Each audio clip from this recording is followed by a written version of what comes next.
students, my name is Soumya. I am here to teach you GS. बात करें अगर GS की तो GS का सिलेबस बहुत वास्ट है, मगर हम स्मार्ट स्टडी करके इसमें अच्छे मार्क्स स्कोर कर सकते हैं। लेकिन हम इसकी बातें अपने आगे की क्लासेस में करेंगे। आज हम अपने टॉपिक पे आएंगे और आज का हमारा टॉपिक है अंतर्राष्ट्रीय वित्तीय संस्थाएं, मतलब इंटरनेशनल फाइनेंशियल इंस्टीट्यूशन। अगर हमारे दिमाग में आता है कि वित्तीय संस्थाओं की बात हो रही है तो दो नाम सबसे पहले हमारे जहन में आते हैं, एक IMF और एक वर्ल्ड बैंक। इनमें से आज हम IMF की बात करेंगे। IMF की, किसकी? IMF, इंटरनेशनल मॉनेटरी फंड, यानी अंतर्राष्ट्रीय मुद्रा कोष। ठीक है, टॉपिक लिख लेते हैं, फिर हम इस पर डिटेल डिस्कशन करेंगे। इंटरनेशनल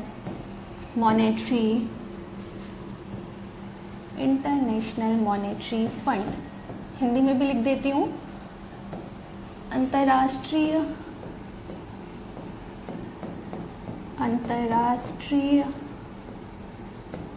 मुद्रा कोष, यानी अंतर्राष्ट्रीय मौद्रिक कोष।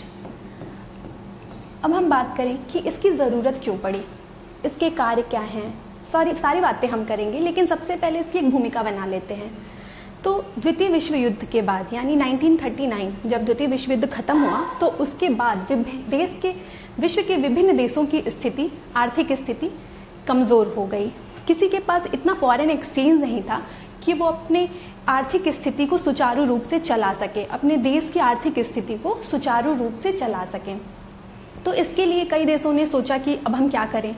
तो कुछ ने अपना दिमाग लगाया और किसी ने अपने आयात पर प्रतिबंध लगा दिया। आयात पर प्रतिबंध लगाने से क्या होगा, निर्यात को बढ़ावा मिलेगा, जाहिर सी बात है। लेकिन ये कोई परमानेंट सॉल्यूशन नहीं था। फिर कुछ देशों ने किया, अपनी मुद्रा का अवमूल्यन शुरू कर दिया। मुद्रा का अवमूल्यन शुरू करा, कुछ ने 10% किया तो कुछ ने 20% किया। ये भी कोई परमानेंट सोल्यूशन नहीं था। इससे क्या हो रहा था कि इंटरनेशनल ट्रेड और ख़राब हो रहा था, बिगड़ता जा रहा था, अंतर्राष्ट्रीय व्यापार पर बुरा प्रभाव पड़ रहा था। तो फिर कुछ देशों ने सोचा, विचार किया और फिर कुछ ने इनिशिएटिव लिया। कुछ देशों ने, कितने देशों ने? 44 कंट्रीज़ ने इनिशिएटिव लिया। कब लिया? 7 जुलाई 1944 को 44 कंट्रीज़ ने क्या किया? इनिशिएटिव लिया और इन्होंने मिलना सुनिश्चित किया। कहाँ पे? USA के ब्रिटेन वुड्स में। USA के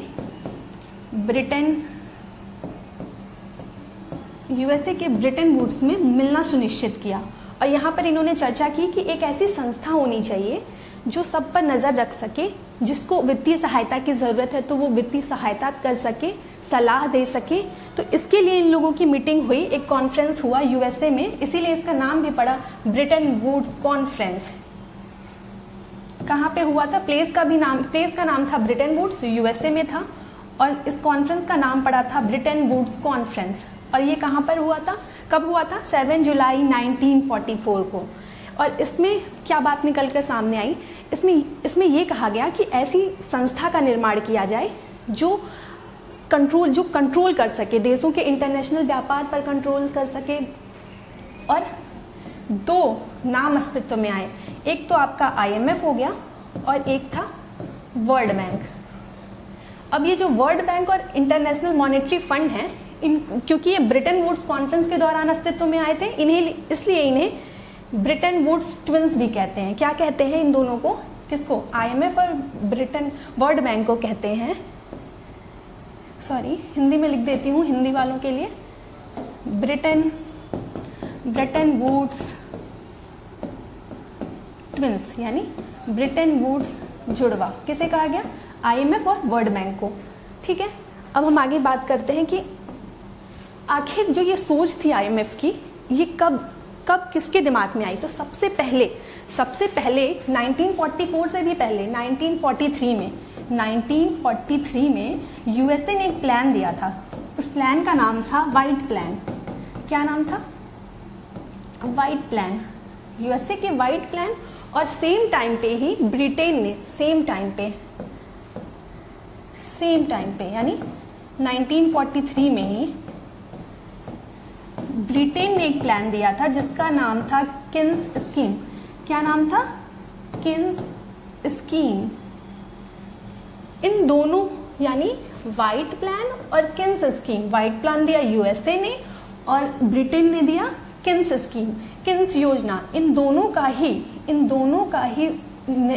के ही बाद सोच जो आईएमएफ का जो निर्माण हुआ, इन दोनों का ही परिणाम था। किसका? व्हाइट प्लान और किन्स स्कीम का। इन दोनों का रिजल्ट क्या आया? आईएमएफ, ठीक है, इंटरनेशनल मॉनेटरी फंड। अब इसका काम क्या था? इंटरनेशनल मॉनेटरी फंड का काम क्या था, इसके ऑब्जेक्टिव्स क्या थे, ये सारी बातें हम डिटेल में करेंगे। पहले हम कुछ फैक्ट्स की बातें कर लेते हैं, इंपॉर्टेंट फैक्ट्स पे नज़र डालते हैं। सॉरी, तो कुछ फैक्ट्स देखते हैं। ठीक है, आपका आ गया आईएमएफ। कब आया? सोच आई, मतलब 1943 में यूएसए और 1943 में ही ब्रिटेन ने ये जो दोनों योजना दी। उसके बाद 1944 में जो कॉन्फ्रेंस हुआ उसमें आईएमएफ अस्तित्व में आया। लेकिन इसका अगर फॉर्मेशन पूछेगा ना, तो फॉर्मेशन डेट यानी कि इसकी स्थापना की डेट है, वो आपको एग्जाम में पूछता है। ये तो ठीक है, आप जब लॉन्ग आंसर लिख रहे हैं तो इसमें आपको ये हेल्प करेगा। लेकिन अगर एग्जाम में मोस्टली क्या होता है कि आपको ये डेट पूछती है कि फॉर्मेशन डेट क्या थी। तो फॉर्मेशन की जो डेट थी आईएमएफ के, वो थी 27 दिसंबर 1945, 27 दिसंबर 1945। ठीक है, अब इसकी स्थापना तो हो गई, लेकिन इसने कार्य करना अभी भी प्रारंभ नहीं किया। इसने कार्य करना अपना शुरू किया 1 मार्च 1947। कब? 1 मार्च 1947। ठीक है, आप इतना आप नोट कर चुके होंगे आई होप, और इसका पीडीएफ आपको मिल जाएगा। आगे की बात करते हैं। ठीक है, अब फॉर्मेशन हो गया, इसने कार्य करना भी प्रारंभ कर दिया।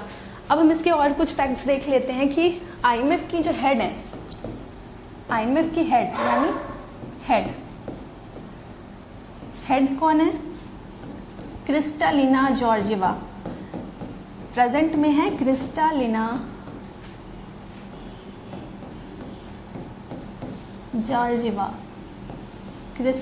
जॉर्जिवा। ये ल है, आई होप आप समझ पा रहे होंगे।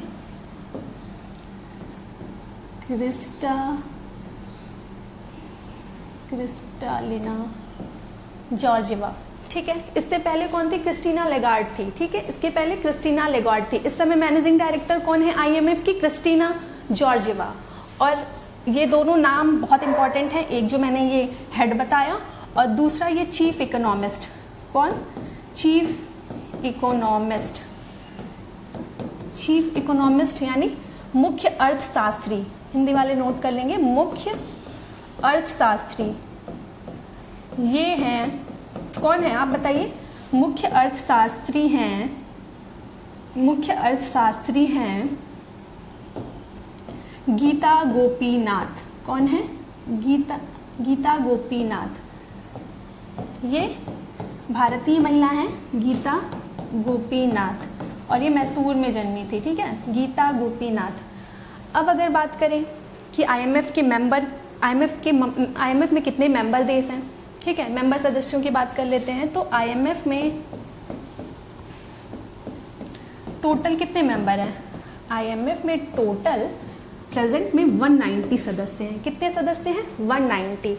अब ये रिसेंट में पूछ सकता है ना, क्योंकि ये 90 वाला जो है वो अभी 2020 में ऐड हुआ है। ठीक है, तो ये डेट और कब ऐड हुआ, डेट और कौन सा देश था, उसकी राजधानी क्या है, उसका करेंसी क्या है, ये आपको करंट से रिलेट करके पढ़ना पड़ेगा।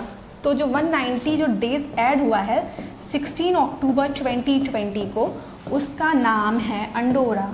क्या नाम है? अंडोरा। ठीक है, अंडोरा 190वां सदस्य है किसका? आईएमएफ का। ठीक है, अब अंडोरा की कैपिटल, मैंने बोला ना कि कैपिटल भी आपको, करेंसी, ये सब करंट की जो न्यूज़ में आते हैं उनका याद रखना होगा आपको, कैपिटल करेंसी, क्योंकि एग्जाम्स में अक्सर पूछते हैं। तो अंडोरा की जो कैपिटल है यानी राजधानी, वो है एंडोरा ला वेला। क्या है? एंडोरा ला वेला। और इसकी करेंसी यूरो। कभी कभी एक पीछे का भी पूछ लेता है, अगर 190 रिसेंट में ऐड हुआ है ठीक है, मगर एग्जामिनर का दिमाग घुमा तो वो पूछ सकता है कि 189th मेंबर कौन था, 188 मेंबर कौन था, तो एक दो चार पीछे के भी दो चार याद रखने चाहिए। तो 189 आपका था नौरू गणराज्य, क्या था, नौरू गणराज्य, ठीक है, नौरू गणराज्य। और 188 था दक्षिणी सूडान, क्या था, दक्षिणी सूडान, ठीक है। इतना आपको पता चल गया। अब ये अंडोरा है कहाँ पे, अंडोरा फ्रांस और स्पेन, कहाँ, फ्रांस और स्पेन के बीच में स्थित एक माइक्रो स्टेट है, ठीक है। इसकी कैपिटल एंडोरा ला वेला, करेंसी हो गई यूरो, और ये 190th मेंबर है। कब शामिल हुआ, 16 अक्टूबर 2020 को, ठीक है। अब कुछ और बातें करते हैं। IMF का फाइनेंशियल ईयर, IMF का फाइनेंशियल ईयर, वित्तीय वर्ष, फाइनेंशियल ईयर कब से कब तक है, 1 मई से 30 अप्रैल तक। कब है, 1 मई से 30 अप्रैल, ठीक है, 1 मई से 30 अप्रैल कब है, फाइनेंशियल ईयर यानी वित्तीय वर्ष कब से कब तक है, 1 मई से 30 अप्रैल। अब बात करेंगे जो 1944 में जो कॉन्फ्रेंस हुआ था, ब्रिटन वुड्स कॉन्फ्रेंस, उसमें IMF और वर्ल्ड बैंक दो संस्थाओं का नाम निकलकर सामने आया था कि ऐसी संस्था का निर्माण होना चाहिए जो ज़रूरतमंद देशों को वित्तीय सहायता कर दे सके। तो ठीक है, हम बात कर लेते हैं कि इसमें IMF और वर्ल्ड बैंक में, बात हम IMF की कर रहे हैं लेकिन थोड़ा सा वर्ल्ड बैंक के बारे में जान लेते हैं, क्योंकि दोनों ऋण देते क्यों हैं, किस लिए देते हैं, दोनों में मेजर डिफरेंस क्या है, ठीक है। ये अक्सर कंफ्यूजिंग रहा है। तो हम बात करते हैं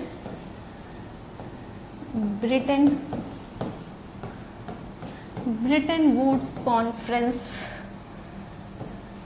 जो 1944 में हुआ था, उसमें से IMF और वर्ल्ड बैंक दो बातें निकलकर, दो संस्थाओं का नाम निकलकर सामने आया था, जी आया था, ठीक है। तो अब दोनों का काम क्या है, IMF का भी काम है ऋण देना, लोन देना, और वर्ल्ड बैंक का भी काम है। तो जब दोनों ये दे रहा है तो इसकी क्या ज़रूरत थी, ऋण देने, इसकी क्या ज़रूरत पड़ी बनाने की संस्था को। तो देखिए IMF है ना, ये ऋण तो देता है, लोन तो देता है, साथ में क्या देता है, वित्तीय सलाह भी देता है। क्या देता है, वित्तीय सलाह, ठीक है सॉरी। और जो वर्ल्ड बैंक है ये केवल ऋण देने का काम करता है, सलाह नहीं देता, ठीक है। अब बात करें कि IMF किस लिए ऋण देता है, तो आपका IMF यानी इंटरनेशनल मॉनेटरी फंड, अंतर्राष्ट्रीय मुद्रा कोष, ये ऋण देता है BOP यानी बैलेंस ऑफ पेमेंट, भुगतान संतुलन को सुधारने के लिए। अगर किसी देश की, क्या करने के लिए, पहले लिख लेते हैं, भुगतान संतुलन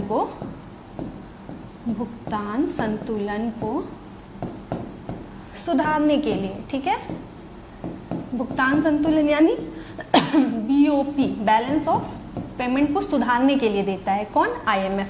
अगर किसी देश की बैलेंस ऑफ पेमेंट अगर बिगड़ गई है, मतलब अगर उसकी GDP गिरती जा रही है, उसका बैलेंस ऑफ पेमेंट निगेटिव आ रहा है, तो वो IMF से फंड ले सकता है, ठीक है, और IMF उसे फंड देगी।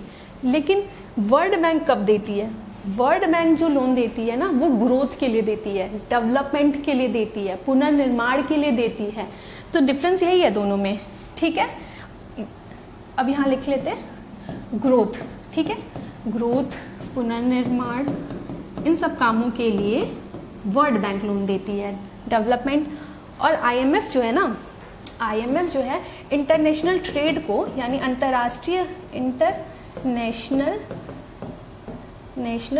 इंटरनेशनल ट्रेड यानी अंतर्राष्ट्रीय व्यापार को संतुलित रखने के लिए मदद करती है, संतुलित रखने में मदद करती है, ठीक है, हो गया जी।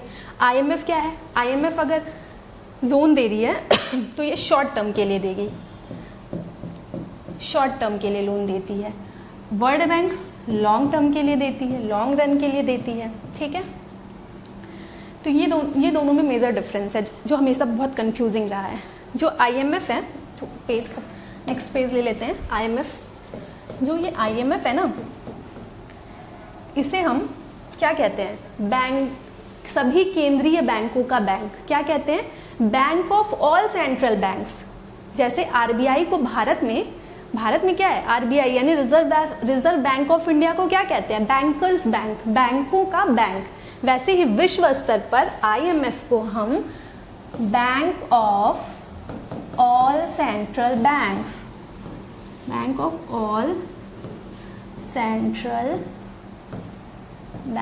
ऑल सेंट्रल बैंक्स, सभी केंद्रीय बैंकों का बैंक कहते हैं। ठीक है, किसको? आईएमएफ को, विश्व स्तर पर। ठीक है, अब हम बात करें कि सॉरी, आईएमएफ को बीओपी के केस में, बैलेंस ऑफ पेमेंट के केस में ना क्या कहते हैं? Guardian to good conduct. ठीक है, ऐसा गार्जियन है जो अगर किसी देश की बैलेंस ऑफ पेमेंट बिगड़ गई है, खराब हो गई है, तो वो उसको वित्तीय सहायता देता है और उसको इसकी बैलेंस ऑफ भुगतान संतुलन को सुधारने में मदद करता है। कौन? आईएमएफ। इसीलिए इसे क्या बोलते हैं? आईएमएफ को गार्जियन टू गुड कंडक्ट। ठीक है, गार्जियन टू गुड कंडक्ट किसे कहते हैं? आईएमएफ को। बीओपी के केस में अगर किसी देश की बैलेंस ऑफ पेमेंट निगेटिव है, खराब हो गई है और उसे सुधारना चाहता है, तो वो आईएमएफ से हेल्प ले सकता है। ठीक है, अब आईएमएफ के पास जो फंडिंग है वो आती कहाँ से है? मतलब आईएमएफ के पास जो पैसे हैं सॉरी, वो कहाँ से आता है? तो आईएमएफ को जो फंडिंग है ना, वो जो उसके 190 मेंबर देश है ना, वही कंट्रीब्यूट करते हैं, वही फंड देते हैं। अब जिसका ये कंट्रीब्यूशन है ना, वो कंट्रीब्यूशन से फंड मिलता है। किसको? आईएमएफ को। लेकिन जो ये कंट्रीब्यूशन है वो कोटा सिस्टम के द्वारा होता है। अब जिस देश का जितना कोटा होगा वो उतना फंड देगा सॉरी, अगर जरूरी नहीं है कि हर देश का कोटा बराबर हो। अगर कोई डेवलप्ड कंट्री है तो जाहिर सी बात है उसका कोटा ज़्यादा होगा, वो ज़्यादा फंड देगा। अगर कोई अंडर डेवलप्ड है वो कम देगा।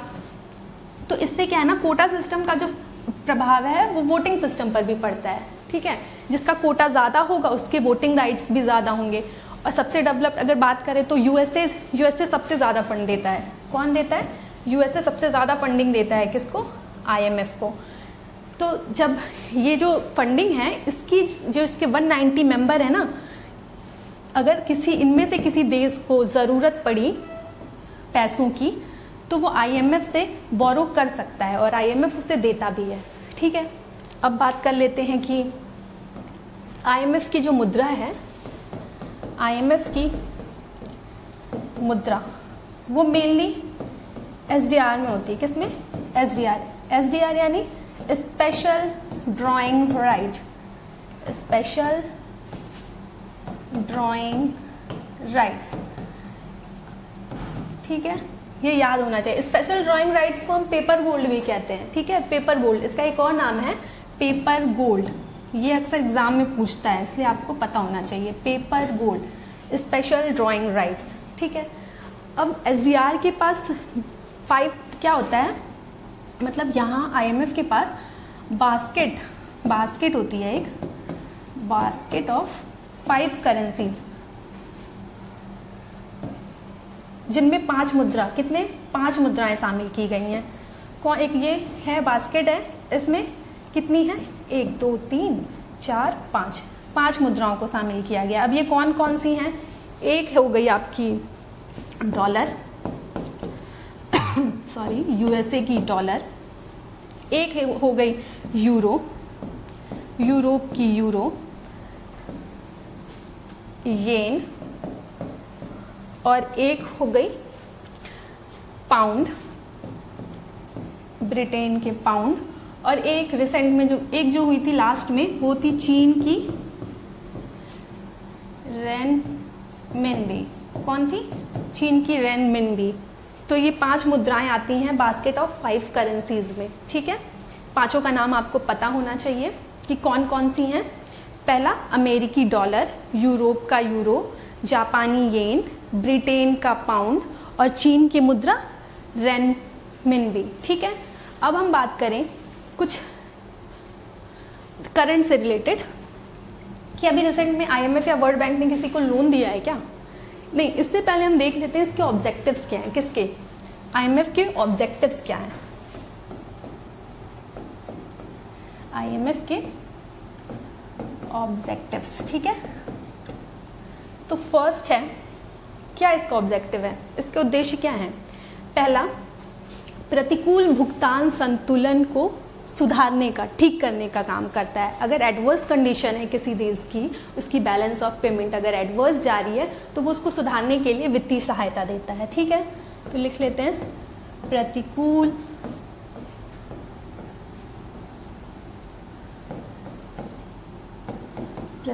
भुगतान संतुलन को सुधारने के लिए, ठीक है। दूसरा क्या इसका ऑब्जेक्टिव है? International trade. क्या? इंटरनेशनल ट्रेड यानी अंतर्राष्ट्रीय व्यापार को संतुलित रखने में मदद करता है। क्या करता है? इंटरनेशनल ट्रेड अंतर्राष्ट्रीय व्यापार को संतुलित रखता है, ठीक है। थर्ड क्या काम करता है? विनिमय दरों यानी विनिमय दरों, एक्सचेंज रेट, किसमें?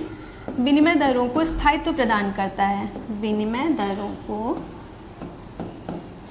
स्थायित्व, स्टेबिलिटी, ठीक है, स्थायित्व प्रदान करता है। स्थायित्व यानी स्टेबिलिटी प्रदान करता है। फोर्थ क्या? ये आपको सब याद होने चाहिए, ठीक है। फोर्थ है अंतर्राष्ट्रीय मौद्रिक सहायता प्रदान करता है। क्या काम करता है? अंतर्राष्ट्रीय मौद्रिक, इसके नाम से ही क्लियर है, अंतर्राष्ट्रीय मुद्रा कोष यानी इंटरनेशनल मॉनेटरी फंड देने का काम करता है, मौद्रिक हेल्प करता है, अंतर्राष्ट्रीय मौद्रिक सहयोग देने का काम करता है, ठीक है। लास्ट वन क्या है? लास्ट क्या है इसका? बहुपक्षीय यानी मल्टीलेटरल भुगतान, बहुपक्षीय भुगतान की व्यवस्था करता है। क्या करता है? बहुपक्षीय भुगतान की व्यवस्था करता है, ठीक है। मल्टीलेटरल पेमेंट की व्यवस्था करता है, ठीक है। ये इसके ऑब्जेक्टिव्स हैं जो आपको नोट करने हैं, आप कर लीजिए। स्क्रीनशॉट लेना है, स्क्रीनशॉट ले लीजिए, मैं पीडीएफ भी दे दूंगी। अब हम आगे बात करते हैं। अब आईएमएफ ने रिसेंट में किसी को लोन दिया है? आप बताइए। जी दिया है। किसे दिया है? आईएमएफ ने अभी रिसेंट में लोन दिया है पाकिस्तान को। किसको? अभी रिसेंट बोरोवर, सबसे बिगेस्ट बोरोवर अभी बना है पाकिस्तान। कौन? पाकिस्तान ने $6 बिलियन का लोन लिया है आईएमएफ से। किस लिए लिया है ये लोन? इसने लिया है अपनी इकोनॉमिक कंडीशन को ठीक करने के लिए, ठीक है। $6 बिलियन का लोन लिया है आईएमएफ से। आईएमएफ लोन जो देता है उसकी जो कंडीशंस होती हैं वो as compare to World Bank, उसकी जो कंडीशंस होती हैं ना वो इजी होती हैं as compare to World Bank. लेकिन वर्ल्ड बैंक अगर किसी को लोन दे रहा है तो उसकी कंडीशंस टफ होती हैं। क्यों? क्योंकि वो ग्रोथ के लिए दे रहा है, तो जाहिर सी बात है अगर किसी को डेवलपमेंट के लिए दे रहा है तो उसकी कंडीशंस थोड़ी टफ होती हैं लोन देने की, ठीक है। अब आईएमएफ से लिया है पाकिस्तान ने रिसेंट में लोन। 1991 में इंडिया ने भी हेल्प ली थी आईएमएफ से, आईएमएफ ने हेल्प करी भी थी, ठीक है। अब बात करें वर्ल्ड बैंक, तो वर्ल्ड बैंक से किसी ने लोन लिया है? जी इंडिया ने लिया है। $250 मिलियन का लोन वर्ल्ड बैंक से इंडिया ने लिया है। किस लिए लिया है? रीसेलिएंट केरला प्रोग्राम के लिए। रीसेलिएंट केरला प्रोग्राम के तहत $250 मिलियन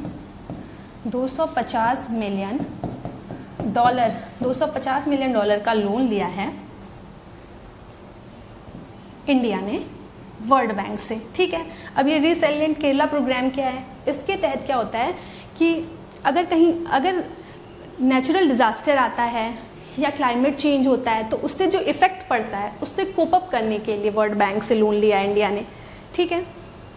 आई होप आपको मेरी ये बातें समझ आ रही हों और आप मुझे समझ पा रहे हो। आज की क्लास में हम यहीं पे अपनी क्लासेस को ओवर करते हैं और नेक्स्ट वीडियो में हम वर्ड बैंक के बारे में पढ़ेंगे। Thank you so much for listening me. Thank you so much. Bye. Take care.